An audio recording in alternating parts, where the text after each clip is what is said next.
Sir, जिस दिन election हो रहा है बीजेपी बड़ा बढ़त दिखाई दे रही है, कैसे देखते हैं? सबसे पहले तो भारतीय जनता पार्टी के लोगों को जीत मिली है, उन्हें बधाई, और आशा करता हूं कि जो जनादेश दिल्ली की जनता ने उन्हें दिया है उसकी वो प्रतिपूर्ति करेंगे।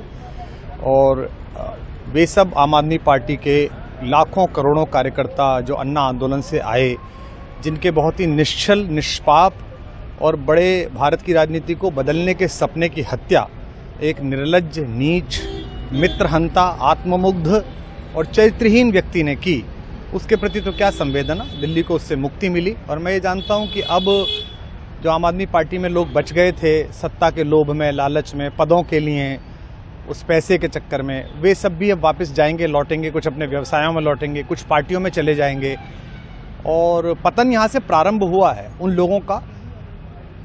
मेरे लिए कोई प्रसन्नता का और दुख का विषय नहीं है, मैं बीच में खड़ा हूँ। प्रसन्नता इस बात की है कि करोड़ों लोगों ने आशा लगाई थी, करोड़ों लोगों ने, लोग अपनी नौकरियां छोड़ के आए थे, व्यवसाय छोड़ के आए थे, दुश्मनियां ली थी लोगों ने, उन सब की हत्या एक आत्ममुग्ध आदमी ने, एक चरित्रहीन आदमी ने अपनी निजी महत्वाकांक्षाओं की पूर्ति के लिए की। उसको दंड मिला, ईश्वरीय विधान से दंड मिला। प्रसन्नता इस बात की भी है कि न्याय हुआ। आज जब कहना नहीं चाहिए, लेकिन आज टीवी पर जब जंगपुरा का निर्णय आया और सामने दिखाई दिया कि मनीष हार गया, तो सदा तटस्थ रहने वाली और राजनीति से विरत रहने वाली मेरी पत्नी जो है, उसकी आंख में आंसू आ गए, वो रोने लगी। क्योंकि उसी से उसने कहा था कि अभी तो है ताकत, और उसने कहा था भैया ताकत सदा तो नहीं रहती। तो ये अहंकार आशा करता हूँ अगले लोग नहीं करेंगे, जो बाकी दल है वो नहीं करेंगे, इससे सबक लेंगे। और दिल्ली के नागरिकों को मैं अच्छे शासन के लिए बधाई देता हूँ। अब भारतीय जनता पार्टी अपने नेतृत्व में सरकार बनाकर दिल्ली के जो दुख थे पिछले 10 वर्ष के, उन्हें दूर करे।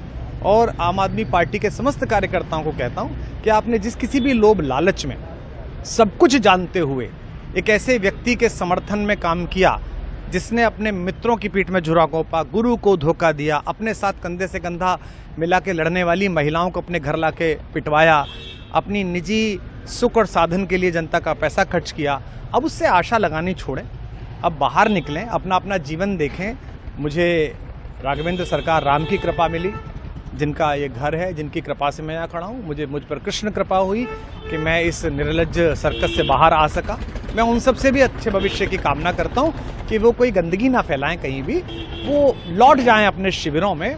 जिस तरह माधव को, कृष्ण को दूत देखकर भी भरी सभा में अट्टहास करने वाला दुर्योधन जो ये कहता था सुचिग्रम नैव दास्यामि बिना युद्धे न केशवः, बिना युद्ध के 5 गांव भी नहीं दूंगा, आज वो अपनी सीटों के लिए तरस रहा है। और मुझे पता है कि इस दुर्योधन का अंत भी टूटी हुई जंघा के साथ बड़ा ही दारुण होगा, और भारतीय राजनीति एक कलंकित अध्याय के रूप में इस बौने दुर्योधन को और इसके दरबार के तमाम शकुनियों को याद करेगी।